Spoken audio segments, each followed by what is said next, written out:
kalian hari ini sehat dan bahagia selalu ya.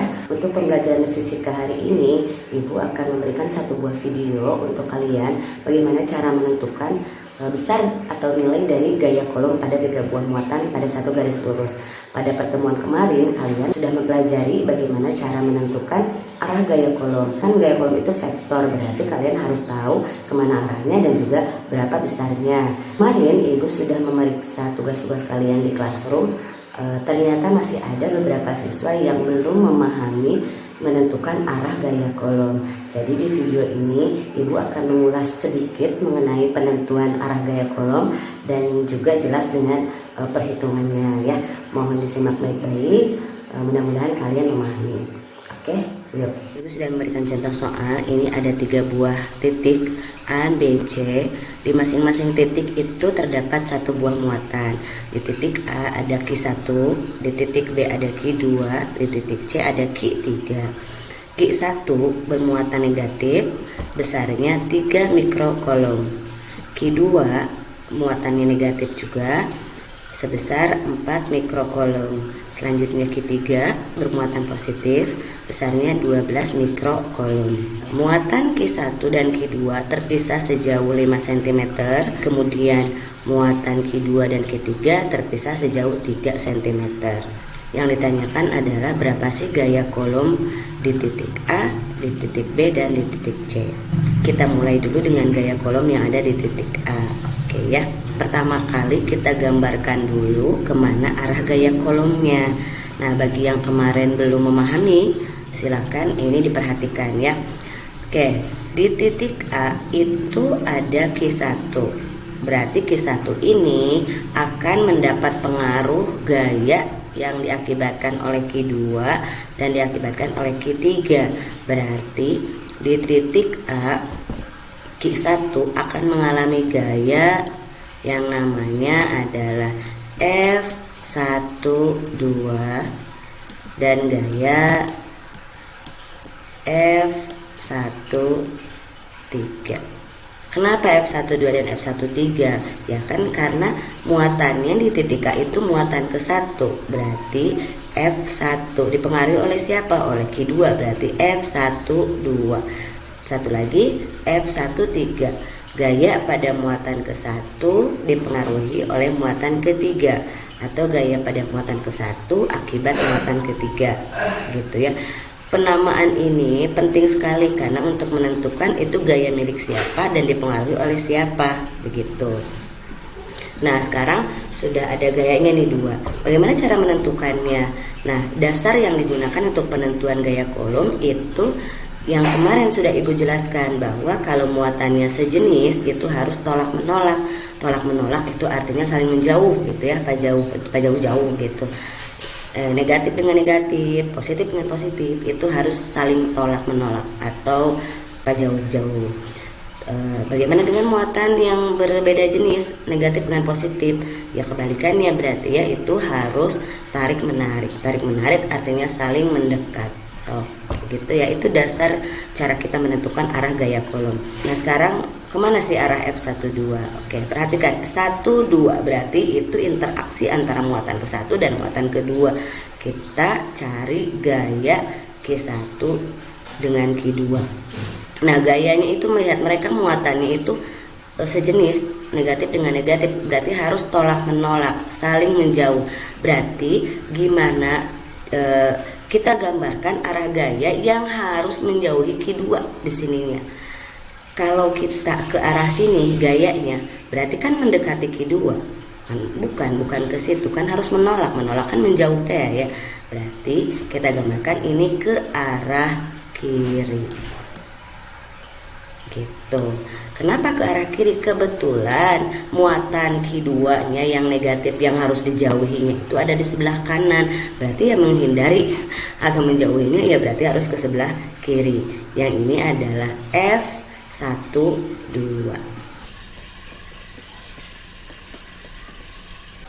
Oke, nah bagaimana F13? Perhatikan berarti antara muatan ke-1 dengan muatan ke-3 kan. Muatan ke-1 negatif, muatan ke-3 positif. Berarti mereka harus tarik menarik. Tarik menarik berarti saling mendekat. Mendekat berarti mendekati ke sini ke Q3. Berarti ini ke arah kanan. Oke, ini ya, ini ke arah kanan karena mendekati Q3. Nah, berarti sekarang kalian bisa perhatikan ini ada F13 ke kanan, F12 ke kiri.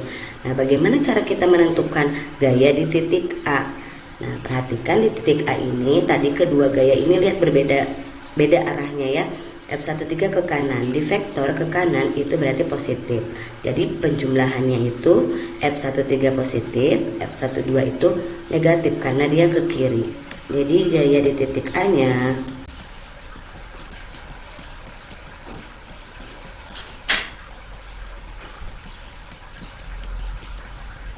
FA sama dengan F13 karena ini ke kanan berarti positif dikurangi F12. F12 itu ke kiri jadi negatif gitu ya. Oke, Ibu pindahkan ke Word ya biar lebih mudah kita mengetik equationnya gitu ya. Ini sudah Ibu pindahkan ke Word gambar yang tadi. Nah, FA sama dengan F13 min F12. Sekarang kita masukkan ke rumusnya.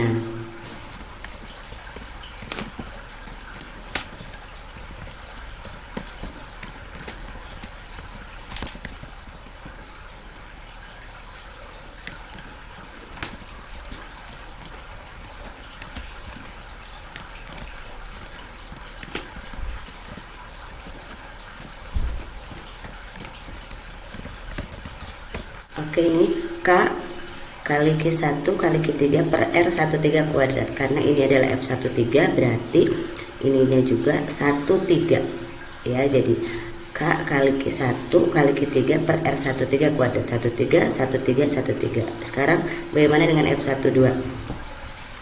Ibu copy paste aja ya biar cepat.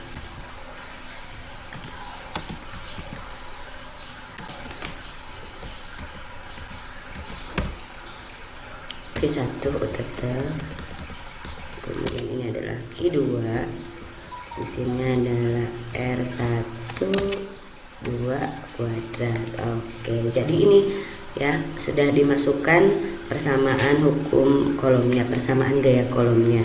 Ini F13 yakni F12, 13 12. Oke ya. Nah, sekarang kita langsung aja masukkan angkanya. Nah, tapi K-nya ini belum ada ya. Ibu belum menuliskan tadi. Nah, kalian lihat di soalnya bahwa Q itu muatan satuannya masih dalam bentuk mikrokolom. Berarti harus kalian ubah dulu ke satuan internasional untuk muatan. Satuan internasional untuk muatan itu adalah kolom. Berarti yang mikro ini harus kalian ubah dulu ke kolom. 1 mikrokolom itu 1 kali 10 pangkat min 6 kolom. Ya, nah terus ada satu lagi ini lihat jaraknya juga masih dalam bentuk cm, berarti harus kita ubah dulu ke satuan internasional untuk jarak yaitu meter. Yang senti harus kita ubah dulu ke meter. Oke.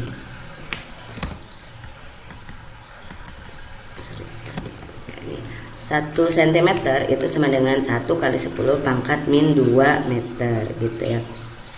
Nah berarti yang ini bisa kita ubah dong, Q1, Q2 dan Q3 nya kita ubah aja ya. Oke, Q1 ini 3 mikrokolom berarti 3 mikrokolom 3 kali 10 pangkat min 6 kolom ya. Karena 1 mikronnya itu 1 kali 10 pangkat min 6. Oke, bagaimana dengan Q2? Kita ubah juga. Oke, Q2 4. Oke, selanjutnya Q3.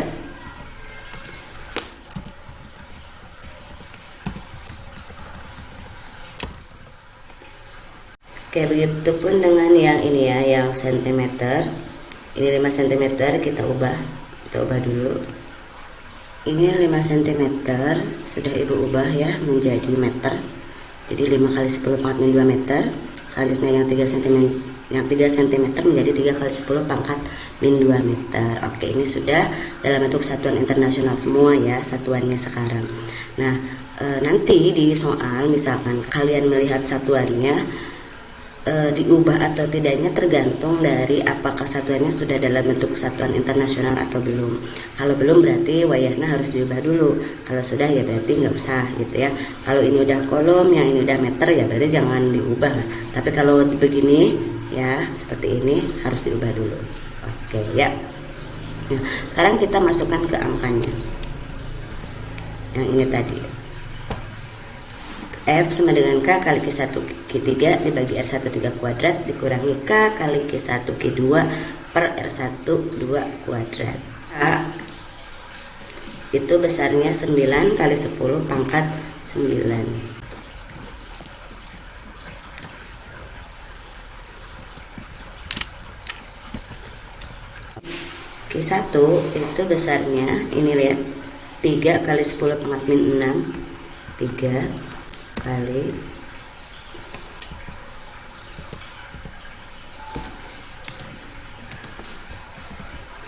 10 pangkat min 6.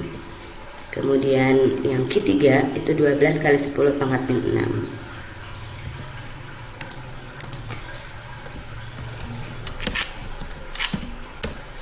Nah ini sudah sampai Q3. Sekarang R13, kalian perhatikan R13 berarti jarak antara muatan ke-1 sampai muatan ke-3. Berarti dari sini ya, dari A sampai C, dari A ke B aja 5, dari B ke C itu 3. Berarti untuk jarak Q1 terhadap Q3 kalian tinggal jumlahkan saja 5 cm dan 3 cm, jadi 8 cm. Berarti 8 kali 10 pangkat min 2 meter.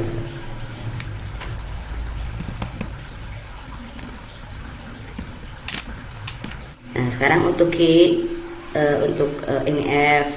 F12, ini K nya 9 kali 10 pangkat 9, Q1 nya 3 kali 10 pangkat min 6, sama Q2 nya itu adalah 4 kali 10 pangkat min 6. Oke, ini ubah jadi 4. Kemudian R12 5 cm, 5 kali 10 pangkat min 2 meter. Oke deh, ini sudah dimasukkan angkanya. Dan nah kalau udah selesai sampai sini sih gampang ya, tinggal dikali, kemudian ini dikuadratkan, nanti dibagi gitu. Nah sekarang kita kalikan aja nih, 9 kali 3 kali 12. 9 kali 3 itu 27 kali 12. Pakai kalkulator aja biar cepet ya. 27 kali 12 dengan 324. Oke, 324 dikali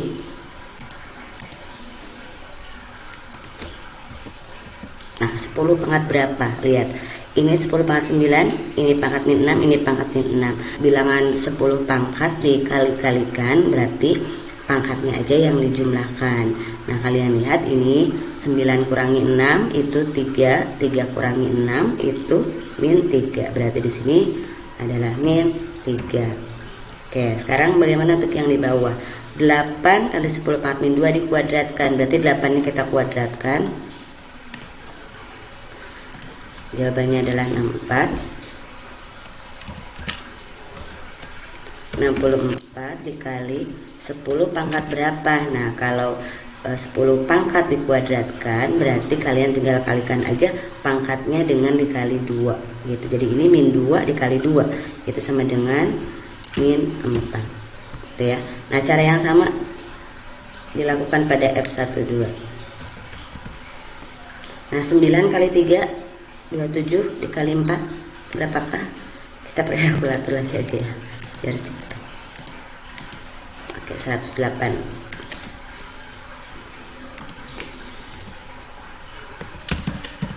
Ini sama 108 kali 10 pangkat min 3 sama ya. Ini 5 dikuadratkan berarti 25. Udah deh, sekarang tinggal dibagi sama dengan 24 dibagi 64. 5,06 dikali 10 pangkat. Nah 10 pangkat berapa? Kalian perhatikan, pembagian 10 pangkat itu pangkatnya yang dikurangi. Jadi kalau tadi mah ya perkalian mah dijumlahkan ditambah-tambah, kalau yang ini dikurangi. Jadi ininya min 3 min 4.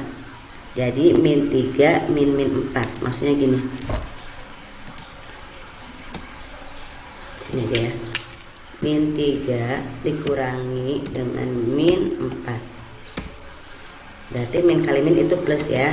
Jadi min 3 plus 4 sama dengan berapa? 1. Betul. Oke. Nah, gitu. Jadi ini di sini 10 pangkat 1. Oke, kita kurangi dengan 108 bagi 25. Oke, hasilnya 4,32. Berarti sama juga dengan ini ya.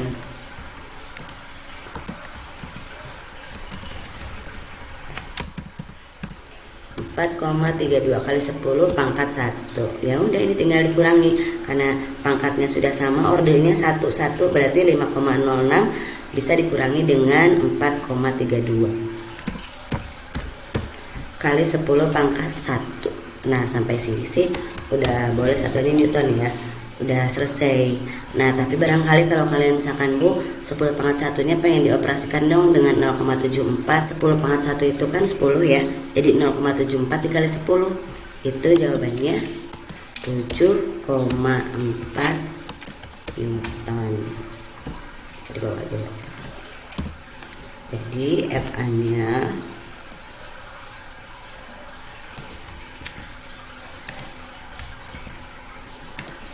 nilainya adalah 7,4 Newton. Ke arah mana ini? Lihat, ini positif ya. 7,4 Newton itu positif.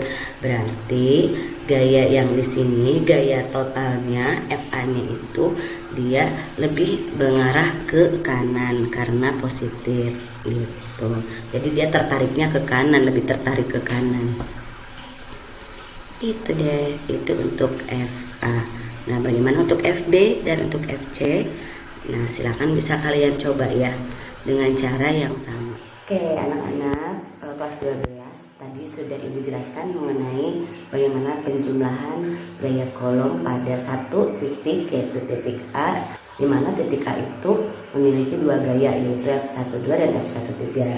Nah, untuk F di titik B dan F di titik C silakan bisa kalian coba sendiri. Itu akan jadi tugas, tapi kalian nanti bisa cek aja di classroomnya tugasnya apakah itu FB apakah itu FC, tapi tetap harus kalian kerjakan dua-duanya. Terima kasih bagi kalian yang sudah menyimak videonya dengan baik. Mudah-mudahan disimak dan dipahami bagaimana cara menentukan gaya kolom pada suatu titik. Oke, gitu aja dari Ibu.